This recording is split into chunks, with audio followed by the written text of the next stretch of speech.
조선왕조실록을 보면 참 비극적인 이야기가 많잖아요. 근데 아버지가 자기 아들을 뒤주에 가둬 죽였다? 이것만큼 끔찍한 사건은 아마 없을 거예요. 오늘 바로 그 이야기, 왕과 세자, 그리고 아버지와 아들이었던 두 사람의 비극을 한번 제대로 파헤쳐 보겠습니다.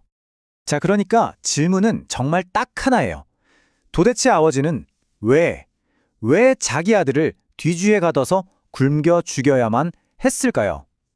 정말 믿기 힘든 이 질문의 답을 찾아서 지금부터 저랑 같이 역사 속 단서들을 하나하나 따라가 보시죠. 사건은 이렇습니다. 때는 1762년, 조선의 왕 영조가 아들인 사도세자에게 명령을 내리죠. 저기 쌀을 보관하는 나무 뒤주, 거기에 들어가라고요. 그리고 문은 밖에서 잠겼습니다. 결국 세자는 8일 만에 그 안에서 숨을 거두게 됩니다. 자, 그럼 가장 널리 알려진 이야기, 그러니까 역사에 공식적으로 기록된 이유부터 한번 살펴볼까요? 그건 바로 사도세자가 통제가 안 되는 광인, 그러니까 미친 사람이었다는 겁니다. 당시 공식 기록, 그러니까 왕조실록을 보면요. 사도세자의 이런 광기가 아주 자세하게 나와 있어요. 이유 없이 궁녀나 내시를 죽이고 이상한 행동을 막 하고 다녔다. 심지어 부모님한테 칼을 겨눴다는 기록까지 있습니다. 와, 이 기록들만 딱 놓고 보면 아버지의 그 끔찍한 결정이 뭐랄까 어쩔 수 없었던 것처럼 보이기도 하죠. 그러니까 이 기록들만 보면 결론은 되게 간단해요. 아, 사도세자의 정신병이 너무 심각해서 왕실 전체를 위협할 정도였구나. 그래서 완벽주의자였던 아버지 영조가 나라를 위해서 어쩔 수 없이 그런 선택을 했구나 하는 거죠. 근데 정말 이게 전부일까요? 자, 이 질문에 답을 하려면요. 우리가 잠시 한 걸음 뒤로 물러나서 생각해 볼 게 있어요. 방금 우리가 본 그 공식적인 이야기, 그걸 과연 누가, 그리고 도대체 왜 기록했는지를 말이죠. 역사는 승자에 의해 쓰여진다. 이 말 다들 들어보셨죠? 이게 무슨 뜻이겠어요? 결국 역사 기록이라는 건 그걸 쓰는 사람, 다시 말해 그 시대에 권력을 쥔 사람의 시각이 반영될 수밖에 없다는 거잖아요. 자, 이 표를 한번 보세요. 여기서부터 모든 게 좀 명확해집니다. 사도세자가 미쳤다고 증언하는 핵심 기록, 딱 두 개가 있거든요. 첫째, 영조실록. 이걸 누가 썼냐? 사도세자의 정치적 적이었던 노론 세력이 주도했습니다. 둘째, 한중록. 이건 사도세자의 부인인 해경궁 홍씨가 썼어요. 근데 놀랍게도 그녀의 아버지가 바로 그 노론의 핵심 리더였습니다. 자, 이게 무슨 말이죠? 사도세자를 미치광이로 몰아간 기록들이 전부 그의 적들 손에서 나왔다는 얘기가 되는 거예요. 그렇다면 이런 의심을 해볼 수 있겠죠.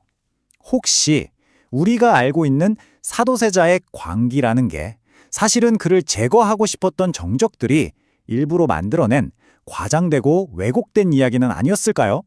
이게 그냥 가족 비극이 아니라 아주 치밀하게 계획된 정치적 암살이었을 수도 있다는 겁니다.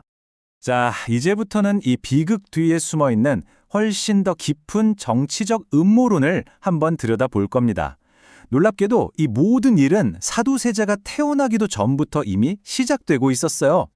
이 음모의 한가운데에는 노론이라는 정치 세력이 있습니다. 이들이 누구냐면 당시 왕의 운명까지도 쥐고 흔들 만큼 어마어마한 힘을 가졌던 집단이었어요. 이 두 번의 충성맹세 이론이 이 비극을 하나의 정치적 거래로 설명하는데요. 들어보세요. 자, 첫 번째 맹세. 영주는 자기 형을 독살했다는 의심을 받으면서 아주 불안하게 왕이 돼요. 이때 그를 왕으로 만들어준 세력이 바로 노론입니다. 그러니까 영주는 노론한테 큰 빚을 진 거죠. 그런데 문제가 생겨요. 아들 사도세자가 커가면서 이 노론을 정면으로 비판하고 나선 겁니다. 노론 입장에서는 어때요? 자기들이 세운 왕의 아들이 자기들한테 칼을 겨누는 꼴이잖아요. 그래서 두 번째 맹세가 등장합니다. 영조는 자리를 지지해준 노론을 지키기 위해 그들에게 위협이 된 자기 아들을 제거하기로 한 거죠. 결국 아들의 목숨과 자신의 왕자를 맞바꾼 정말 끔찍한 거래였던 겁니다. 그러니까 이 이론의 핵심은 바로 이거예요. 이 사건은 그냥 아버지의 분노나 아들의 광기, 이런 가족 문제가 아니라는 겁니다. 이건 권력을 유지하기 위해서 아주 차갑게 계산된 정치적 행위였다는 해석인 거죠. 하지만 역사가 언제나 이렇게 딱 떨어지게 간단하진 않잖아요. 이제부터는 이 서로 다른 이야기들을 한번 종합해서 이 비극이 사실 얼마나 복잡하게 얽힌 사건이었는지 살펴보겠습니다. 그럼 진짜 진실은 뭘까요?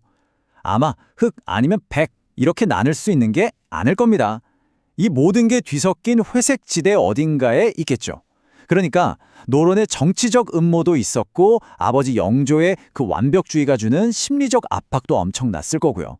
또 왕실이라는 특수한 환경이 만든 가족 갈등도 있었겠죠. 이 세 가지가 서로 맞물리고 꼬이면서 결국 최악의 비극으로 터져버린 겁니다. 이게 정말 끔찍한 악순환이었던 거예요. 생각해보세요. 노론의 정치적 공격과 아버지의 끝없는 질책에 시달리면서 사도세자의 정신은 점점 피폐해졌겠죠. 그런데 그렇게 불안정해진 그의 모습이 다시 노론한테는 이것 보세요. 세자가 이렇게나 위험합니다. 라고 공격할 수 있는 완벽한 무기가 되어준 겁니다. 결국 정치가 병을 만들고 그 병이 다시 정치 싸움의 도구가 되어버린 거죠. 그리고 이 끔찍한 선택이 어떤 결과를 낳았는지 그걸 역설적으로 보여주는 게 바로 이 그래프입니다. 영조의 재위 기간 한번 보세요. 무려 52년입니다. 52년! 조선 왕들의 평균 재위 기간보다 거의 3배나 더 길어요. 이게 바로 그가 치른 대가이자 그가 얻은 보상이었던 셈이죠. 영조는 아들을 희생시키는 끔찍한 대가를 치르고 그 대신 자기를 왕으로 만들어준 노론 세력의 절대적인 지지를 얻어냈습니다. 그 결과 역사상 가장 길고 안정적으로 왕의 자리를 누릴 수 있었던 거죠. 결국 우리는 다시 맨 처음의 질문으로 돌아오게 되네요. 사도세자의 죽음. 이건 과연 왕좌를 지키기 위해 치밀하게 계산된 끔찍한 대가였을까요? 아니면 한 인간으로서 또 아버지로서 저지를 수 있는 가장 큰 실패였을까요? 그 판단은 이 모든 이야기를 들여다본 바로 여러분의 몫입니다.